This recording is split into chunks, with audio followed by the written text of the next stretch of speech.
Hello अस्सलाम वालेकुम। Welcome to a new episode. और आज हम दोबारा बात करेंगे मेंटल हेल्थ पे। आजकल हमारे आसपास जो भी हो रहा है वो एक बहुत ही लम्हा फिक्रिया है, क्योंकि रोज़ हम कोई ना कोई ऐसी खबर पढ़ते हैं जो हमारे लिए बहुत ही डिस्टर्बिंग होती है। और न्यूज़पेपर ऐसी खबरों से भरा होता है। कहीं पर किसी ने सुसाइड कर ली, कहीं पे कोई लड़ाई झगड़ा हो गया, कहीं पे लैक ऑफ पेशेंस है, कहीं एंगर इश्यूज़ है, कहीं डाइवोर्स है। और ये सब चीज़ें बहुत ज़्यादा हमें आसपास सुनने को मिलती हैं। लेकिन हमें इन सब का सलूशन निकालना चाहिए और हमें इन चीज़ों को समझना चाहिए।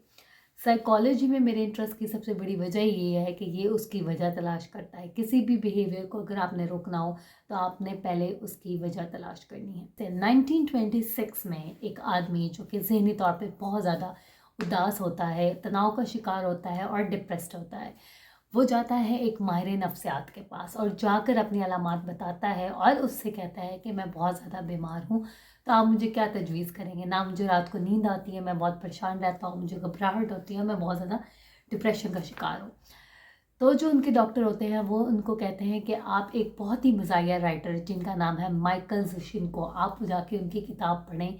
वो बेहद मज़ाहिया लिखारी हैं। आप एक दफ़ा उनकी किताब पढ़ेंगे, आप हँस-हँस के लौट-पौट हो जाएँगे और आपका 2-3 मिनट के लिए तो तनाव या टेंशन, स्ट्रेस जो भी है वो ख़त्म हो जाएगा। और वो इंसान एक ठंडी आह भरता है और उस डॉक्टर से कहता है कि मैं माइकल ज़िशिनको हूँ जिसने वो किताब लिखी थी। बल्कि एक सच्चा वाक़या है जो कि वो अपनी किताब बिफोर सनराइज़ में लिखते हैं। हमें इस कहानी से एक बहुत ही तकलीफ़देह हकीकत पता लगती है। हमें ये पता लगता है कि हर मुस्कुराता चेहरा या वो सारे लोग जो कॉमेडियंस हैं, एक्टर्स हैं, आर्टिस्ट हैं, या वो जो हमें ज़ाहिरी तौर पे खुश नज़र आते हैं, अमीर नज़र आते हैं या ज़िंदगी से भरपूर नज़र आते हैं, वो किस कदर अंदर से टूट चुके होते हैं या किस कदर मुश्किलात होती हैं उनकी ज़िंदगी में। और इस सबक से या इस सच्ची ज़िंदगी की कहानी से हमें ये पता लगता है कि जो राइटर जो कि खुद इतनी हँसाने वाली, जो पूरी दुनिया को हँसाता था और ऐसी किताबें लिखता था कि लोग सजेस्ट करते थे पढ़ने के लिए, वो खुद कितना तनाव और डिप्रेशन का शिकार था। अभी लेटेस्ट एक खबर जो सोशल मीडिया पे बहुत ज़्यादा गर्दिश कर रही है वो बिलाल पाशा की थी, जो कि CSS का इम्तिहान पास कर चुके थे और एक बहुत ही पसमंदा या लोअर मिडिल क्लास से ताल्लुक़ रखते थे। और जिस तरह उन्होंने कामयाबी की सीढ़ियाँ चढ़ी वो हर एक के लिए इंस्पिरेशन थे कि किस तरीके से उन्होंने हिम्मत नहीं हारी। लेकिन इस पूरी एक इंस्पिरेशनल स्टोरी के पीछे एक डार्क साइड भी है और वो यही है कि किस तरीके से हमने पाकिस्तान में इस टैग को, CSS को ग्लोरीफाई किया इस कदर कि लोग ये समझें कि सिर्फ ताकत का हसूल ही इस मुल्क में खुश या एक अमीर रहने का ज़रिया है। एक चीज़ जो यहाँ मैं मेंशन करती चलूँगी आगे बढ़ने से पहले, वो एक अनएथिकल प्रैक्टिस है जो मेरे ख्याल से हम सब पाकिस्तानी कहीं ना कहीं करते हैं। मेरा पर्सनल मानना है कि कोई खुदकुशी करे या फिर हादसाती मौत फौत हो, हमें यह हक नहीं पहुंचता कि हम उसकी निजी ज़िंदगी को डिस्कस करें, क्योंकि वो इंसान अब इस दुनिया में नहीं है, वो हमें ना कॉन्सेंट दे सकता है। मैंने अपने बहुत से पेजेस पे, सोशल मीडिया पेजेस पे ये देखा कि मेरे बहुत से दोस्तों ने, जो कि उसके भी आगे दोस्त थे, जो इंसान अब इस दुनिया में नहीं है, अल्लाह पाक उसकी मग़फ़िरत फरमाए, उन्होंने उसके स्क्रीनशॉट शेयर किए हुए थे। अब देखिए, हम सब कहीं ना कहीं ज़िंदगी में बहुत उदास हो जाते हैं और हम अपने दोस्तों से अपने दिल की सब बातें कर देते हैं। शायद मेरे करीबी दोस्तों के पास भी मेरे इस तरह के मैसेज पड़े हों जहाँ मैं बहुत उदास थी या उनकी सपोर्ट लेना चाह रही थी।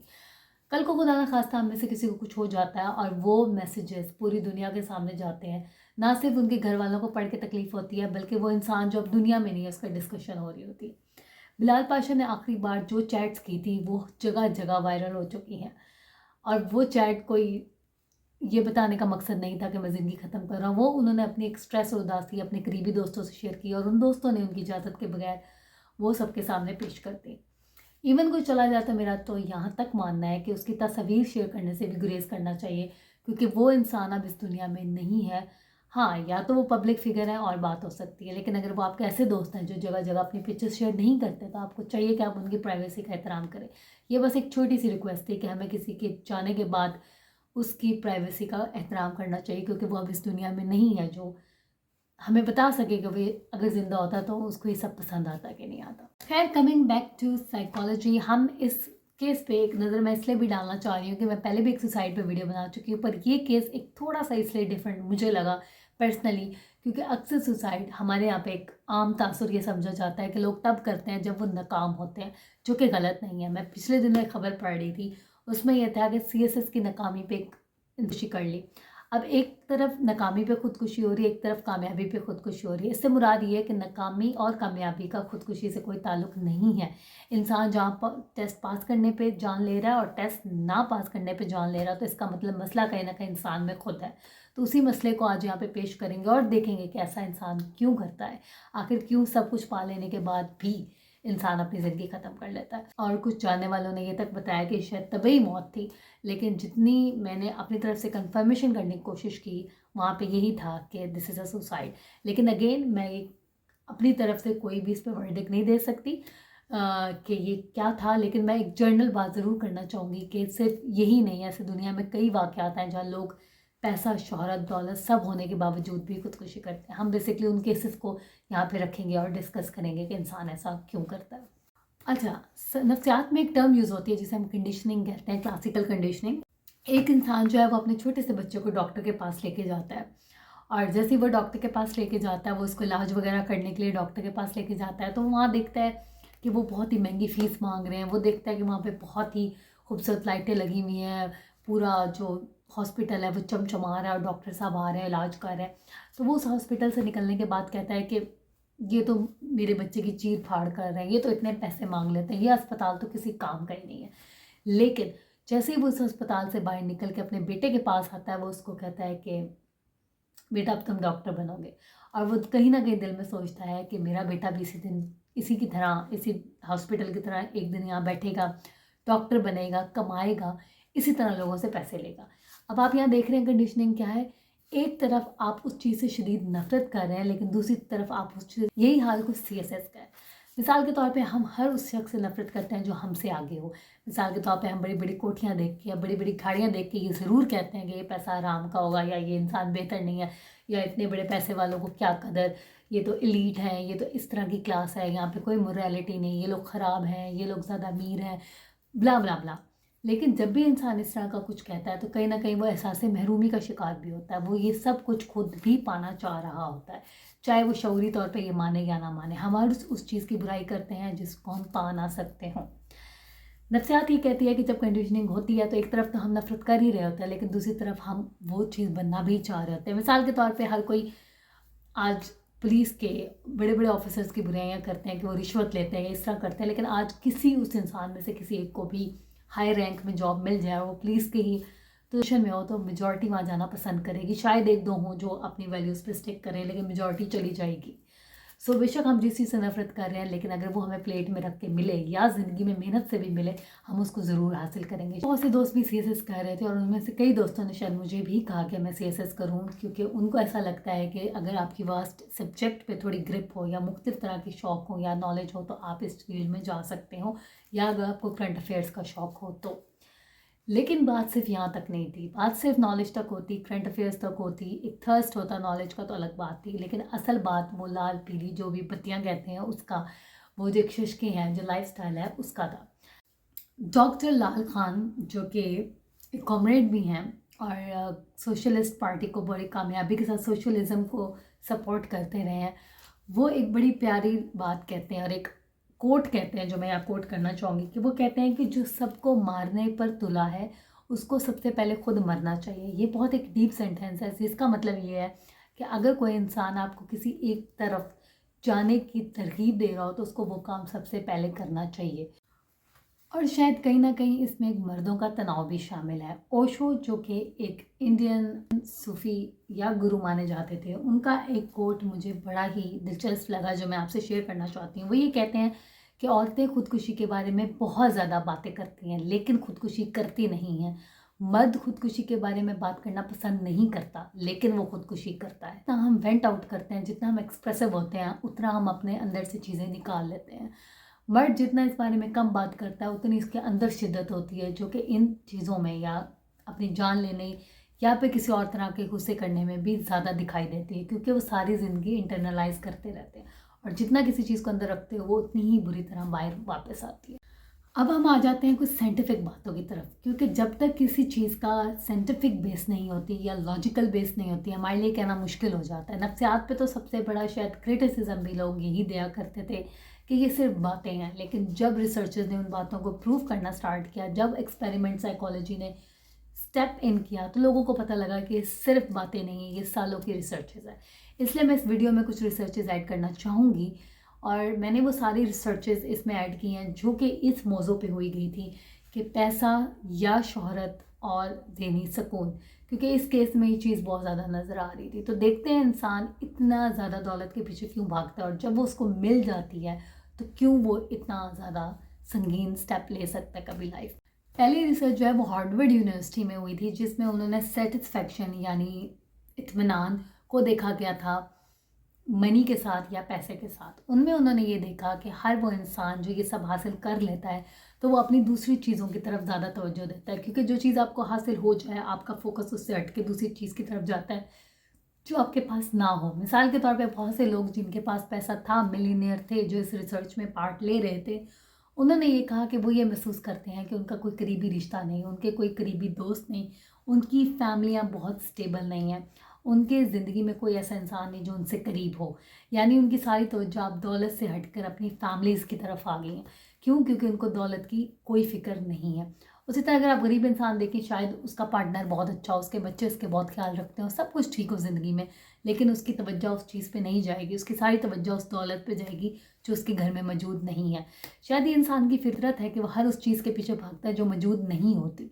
और यही बात रिसर्च ने भी साबित की कि इंसान जो है जब सब कुछ पा लेता है तो उसमें, जैसे मैं पहले वीडियोस में भी जिक्र कर चुकी थी, डोपामिन न्यूरोमीटर का, जो कि हमेशा तभी रिलीज़ होता है जब हम कुछ हासिल करते हैं। अलग पैटर्न होता है। इसकी मैं एक आसान मिसाल इस तरह देती हूँ कि आप किसी दफ्तर में जॉब लेना चाह रहे थे, आपने उसके इंटरव्यू के लिए शदीद मेहनत की, आपने उस जॉब में हासिल करने के लिए सब कुछ कर डाला जो आप कर सकते थे और आपको फाइनली वो जॉब मिल गई। 1 महीना 2 महीने बाद आप ओके हो गए, स्टेबल हो गए और आप उस जॉब से बहुत खुश थे क्योंकि आपने इतनी दुआएं मांग के और मेहनत करके वो जॉब हासिल की थी। लेकिन अब आप क्या करना चाहते हैं? अब आपका माइंड आपको ये सिग्नल देता है कि अब now what, nothing exciting in life. तो उस एक्साइटमेंट को वापस लाने के लिए आप नया गोल बनाते हो। वो गोल ये भी हो सकता है कि आप जिस कंपनी में हो आप बेटर पोजीशन पे जाना चाहते हो, आप मज़ीद बेहतर कमाना चाहते हो, आप चाहते हो कि आपका जो रैंक है वो ऊपर चला जाए, आपके पैसे मज़ीद बढ़ जाए या उससे बेहतर जॉब पे चले जाएं, यही हो सकता है। उसी तरह इंसान जब एक चीज़ हासिल कर लेता है वो हमेशा डोपामिन दोबारा हासिल करना चाहता है और उसकी हासिल करने के चक्कर में ये एक साइकिल बन जाता है। और इसकी कई मिसालें हमारे सामने हैं, जैसे कि हम जंक फूड ज़िंदगी में एक दफ़ा नहीं खाते, हम बार बार डोपामिन हासिल करना चाहते हैं। हम पैसा सिर्फ एक दफ़ा ज़िंदगी में हासिल नहीं करना चाहते, हम बार बार और शायद ज़्यादा से ज़्यादा पैसा हासिल करना चाहते हैं। हम सिर्फ एक दफ़ा शॉपिंग नहीं करना चाहते, हम बार बार करना चाहते हैं और शायद पहले वाले से ज़्यादा करना चाहते हैं। तो यही वजह है कि इंसान जितना ज़्यादा प्लेजर सीकिंग होता जाएगा उतना लेस पीसफुल सीकिंग होता जाएगा। And dopamine is a short term.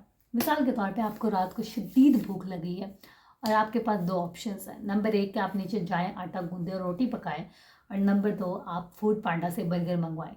तो आई थिंक 99% लोग कहेंगे फूड पांडा से बर्गर और 0.1 या 1% कहेंगे कि आटा गूंद के रात को रोटी बना लें। ऐसा क्यों है? आप सबको पता है कि आटे वाली रोटी ज़्यादा हेल्दी है और शायद आपके लिए बहुत अच्छी, अगर आप वो खा के सो जाएं बनस्बत एक बर्गर के जिसमें इतनी कैलोरीज हैं और वैसे भी आपकी सेहत के लिए अच्छा नहीं है। इसकी सिंपल वजह है the lack of dopamine. Dopamine सिर्फ बर्गर खाने में है और क्विक चीज़ों में है, सिर्फ रोटी बनाने में है, लेकिन उसमें मेहनत ज़्यादा है, आउटकम स्लो है, इसलिए इंसान वहीं भागता है जहाँ आसान हो, मज़ा हो और क्विक हो। शायद यही वजह है कि हम रील्स को ज़्यादा देखना प्रेफर करते हैं इस जैसी लंबी बोरिंग वीडियो से। लेकिन ये रिसर्च सिर्फ यहाँ ख़त्म नहीं होती, ये एक बड़ा इंटरेस्टिंग एंड पे एक सोल्यूशन भी देती है। जी हाँ, ये सोल्यूशन ये देती है कि क्या इसका कोई हल नहीं है? यूँ तो इंसान पे पूरी ज़िंदगी ही डोपामीन की तरफ भागता रहेगा। नहीं, ऐसा नहीं है। इसका सिंपल मतलब ये है कि एक और थ्योरेटिकल स्कूल ऑफ थॉट यानी एक और साइकोलॉजिस्ट इस बात को गलत साबित करके अपना पॉइंट ऑफ व्यू देता है कि हम हर चीज़ को लाइफ में सीख सकते हैं। आप सेटिस्फेक्शन को डिफ़ाइन कर दें यानी उसकी तारीफ़ अपने लफ्ज़ों में कर दें और अपने दिमाग में कर लें तो शायद आप कामयाबी को वो ना समझें जो दूसरे लोगों के लिए। अब मैं आपको इसको मिसाल से समझाती हूँ। मिसाल के तौर पे आपने एक गोल बनाया है कि अगर मैं कंपनी में रोज़ टाइम पे जाऊँ तो ये मेरी कामयाबी है। आप जब तक रोज़ टाइम पे जाते रहेंगे आप सेटिस्फाई रहेंगे पूरी ज़िंदगी। लेकिन अगर आपने गोल ये बनाया कि मैं अगर जॉब पर 15 लाख या 16 लाख कमा रहा हूँ तो मैं कामयाब हूँ, और अगर मैं उससे कम कमा रहा हूँ तो मैं नाकाम हूँ, तो आपका सेटिस्फेक्शन लेवल पूरा होने के बाद भी आप कह रहे होगे कि अच्छा अब और क्या। लेकिन रोज़ टाइम पे जाना एक ऐसा गोल है जो पूरी ज़िंदगी रहेगा, जो कि एक लॉन्ग टर्म है, जो कि एक पीसफुल गोल ओरिएंटेड चीज़ है। इस रिसर्च क्लास में वो ये भी बताते हैं कि 79% अमेरिकन जो कि अच्छे खासे ये समझते हैं कि पैसा जो है उनके पास ज़्यादा आ गया तो वो खुश रहेंगे। अब आप इमेजिन करो, ये रिसर्च हुई थी अमेरिका में, अगर ये पाकिस्तान में होती जो कि इतनी वेल्दी कंट्री नहीं है, थर्ड वर्ल्ड कंट्रीज़ में आती, क्या यहाँ भी लोग ये कहते हैं? 100% कहते हैं। तो मेजॉरिटी यही सोचती है कि अगर पैसे आएंगे तो उनके मसले हल हो जाएंगे। और हम सब के कुछ ना कुछ माइंडसेट में चल रहा होता है, इवन सैलरी आएगी तो मैं ये करूँगा वो करूँगा। और मैं यहाँ बात ज़रूरियात की नहीं कर रही बल्कि अपनी ख्वाहिशात की कर रही हूँ, जो हम करना चाहते हैं। जब भी आप किसी चीज़ को ख़रीदने के लिए उसके पीछे तावले होते हैं, अभी भी कुछ ना कुछ आपकी कार्ड या बकेट लिस्ट में होगा। जब वो चीज़ आपके पास आ जाती है तो तकरीबन कुछ महीने तक आपका डोपामिन नॉर्मल हो जाता है और आप फिर दूसरी चीज़ की शिकार की तरफ चल पड़ते हो। हम वापस आते हैं उस टॉपिक पे जहाँ हम बात कर रहे थे कामयाबी और ख़ुदकुशी की। एक किताब थी जिसका नाम था वे ऑफ पीसफुल वॉरियर। उसमें एक इतनी अच्छी बात लिखी हुई थी जो मैं आपसे शेयर करना चाहती हूँ। वो ये लिखते हैं कि अगर इंसान को वो मिल जाए जो वो चाह रहा था तो वो तब भी सफ़र करेगा। अगर इंसान को वो ना मिले जो वो चाह रहा था तब भी वो सफ़र करेगा। वो चीज़ मिल जाए वो तब क्यों सफ़र करेगा? क्योंकि उससे उसका दिल भर जाएगा और वो नई चीज़ के पीछे तलाश करेगा। कहते हैं कि बेवकूफ़ वो है जो हमेशा एक नई चीज़ के पीछे भागता है, जो हमेशा एक खुशी की तलाश में रहता है। और अक्लमंद वही है जो उसी में खुश रहता है जो उसके पास है। लेकिन इसका ये हरगिज़ मतलब नहीं है हम मज़ीद के लिए कोशिश ना करें, बल्कि इसका मतलब है कि कोशिश अपनी जगह, लेकिन शुक्र और सब्र अपनी जगह। मैं एक बात ये कहना चाहूँगी, चाहे वो बिलाल पाशा हों या इस जैसे लातदाल और केसेस हों या वो मेरे अपने क्लाइंट्स, एक चीज़ बरहक है कि सबसे बड़ा सिम्टम जो सुसाइड की तरफ ले जाता है वो होपलेसनेस है, यानी नाउमीदी है। अब यहाँ नाउमीदी से मुराद मैं कोई रिलीजियस बात नहीं कर रही कि वो खुदा से नाउमीदी है, जो कि ये भी एक वजह है। लेकिन यहाँ मैं उस नाउमीदी की बात कर रही हूँ जो अपनी ज़ात से होती है, यानी खुद से उम्मीद छोड़ देना, लोगों से छोड़ देना और हर एक से छोड़ देना। हम पुराने वक्तों में भी देखें तो लोग ग्रोह में या ग्रुप्स में मिलकर चलते थे, क्योंकि उनको लगता था कि अगर खुदा न खास्ता कोई तूफ़ान आ जाए, जानवर आ जाए या कोई मुश्किलात आ जाए तो हम सब एक ग्रुप की सूरत में उससे लड़ाई करेंगे। लेकिन जैसे जैसे इंसान एडवांस होता गया तो उसने अपने अपने घर भी अलहदा कर लिए, दीवारें अलहदा कर ली, अपने दुख सुख भी अलहदा कर लिए, जिसकी वजह से इंसान बहुत ज़्यादा तन्हाई का शिकार हो गया। आज चाहे आप जॉब प्लेस की बात कर लें, यूनिवर्सिटी की बात कर लें, कॉलेज की बात कर लें, हम ऐसे बैठे होते हैं हमें नहीं पता होता हमारा साथ वाला खुश है या उदास है। और एक और वजह जो कि हम बहुत ज़्यादा अपने क्लाइंट्स और पेशेंट्स में देखते हैं वो ये है कि अक्सर जो लोग हैं वो कॉपिंग मैकेनिज़्म जिसे हम कहते हैं, यानी जब आपको स्ट्रेस या परेशानी होती है तो आप उस स्ट्रेस और परेशानी में क्या करते हैं? हम सबका कोई तरीका होगा। कुछ लोग म्यूज़िक सुनते हैं और रिलैक्स हो जाते हैं, कुछ लोग नमाज़ पढ़ते हैं, रिलैक्स हो जाते हैं, कुछ लोग वॉक करते हैं, वो रिलैक्स हो जाते हैं, कुछ लोग अपने घर वालों में से बात करते हैं, किसी दोस्त या बाप से बात करते हैं, कुछ लोग सिर्फ घर से बाहर निकल जाते हैं, कहीं बैठ जाते हैं, कुछ लोग शायरी करते हैं, कुछ लोग पेंटिंग करते हैं, कुछ लोग डांस करते हैं, कुछ लोग ड्रामा देखते हैं, कुछ लोग रो लेते हैं। हर एक का कोई ना कोई तरीका होता है जो स्ट्रेस से डील करते हैं, लेकिन इसमें से कुछ तरीके हेल्दी हैं और कुछ तरीके अनहेल्दी हैं। हेल्दी वो सारे तरीके हैं जो मैंने अभी आपको बताए हैं, वो आर्टिस्टिक हो सकते हैं, वो आपके क्रिएटिव तरीके हो सकते हैं, लेकिन डिस्ट्रक्टिव वो तरीके हैं जहाँ आप या तो ड्रग्स की तरफ चले जाते हो, नशे की तरफ चले जाते हो, शदीद गुस्से की तरफ चले जाते हो, या फिर अपनी जान ले लेते हो या किसी और की जान ले लेते हो। ये सब तरीके आपके लिए नुकसानदेह हैं। तो अब हमें यहाँ पे अपनी यूथ को या यंग बच्चों को, जो यहाँ आने वाली जो नस्लें हैं, उनको ये सिखाना बहुत ज़रूरी है कि वो स्ट्रेस से कैसे डील करते हैं। लेकिन उस सब से पहले हम बड़ों को स्ट्रेस से डील करना आना चाहिए। यानी मिसाल के तौर पे आपकी फैमिली में कोई मुश्किल आ गई है, कोई चला गया है या फिनेंशियल बर्डन आ गया, एकदम से पैसे ख़त्म हो गया, तो आपका क्या रवैया होगा? क्या आप रोना पिटना शुरू कर देंगे? क्या आप किसी को ब्लेम करना शुरू कर देंगे? क्या आप मियाँ बीवी आपस में लड़ेंगे या आप किसी दूसरे से लड़ने बैठ जाएंगे, या आप क्या करेंगे? जो भी करेंगे वो बच्चे आपसे सीखेंगे, और जब कल बच्चों पे स्ट्रेसफुल वक्त आएगा वो वैसे ही करेंगे। शायद यही वजह है कि जो माँ बाप छोटी सी परेशानी पे बहुत परेशान हो जाते हैं, उनके बच्चे भी आगे परेशानियाँ नहीं संभाल सकते पूरी ज़िंदगी में। और जो माँ बाप परेशानी पे ये कहते हैं कि कोई बात नहीं, ठीक हो जाएगा, उनके बच्चे बड़ी सी बड़ी परेशानियाँ भी झेल जाते हैं। लोग जब भी कोई ऐसी खबर सुनते हैं जिसमें डिप्रेशन का ज़िक्र हो, स्ट्रेस का ज़िक्र हो या सुसाइड का ज़िक्र हो, हम लोग उसको इस तरीके से डिस्कस करते हैं, दुख मनाते हैं, पोस्ट शेयर करते हैं, उसके लिए दुआ लिखते हैं, और मेंटल हेल्थ एकदम से एक हैशटैग बनना शुरू हो जाता है, हर जगह उसकी बात होती है। और लेकिन वो ट्रेंड बहुत जल्दी ख़त्म हो जाता है और फिर हम शायद दूसरी किसी की जान जाने का इंतज़ार करते हैं। हमें ऐसा नहीं करना चाहिए, हमें आसपास देखना चाहिए, लेकिन हमें सबसे पहले अपनी ज़ात पे देखना चाहिए। और नेक्स्ट वीडियो के साथ दोबारा हाजिर होंगे। अगर वीडियो अच्छी लगी हो तो लाइक करें, शेयर करें और सब्सक्राइब करें। एंड गुड नाइट, और अपनी ज़हनी और जिस्मानी और इमोशनल सेहत का ख्याल रखें।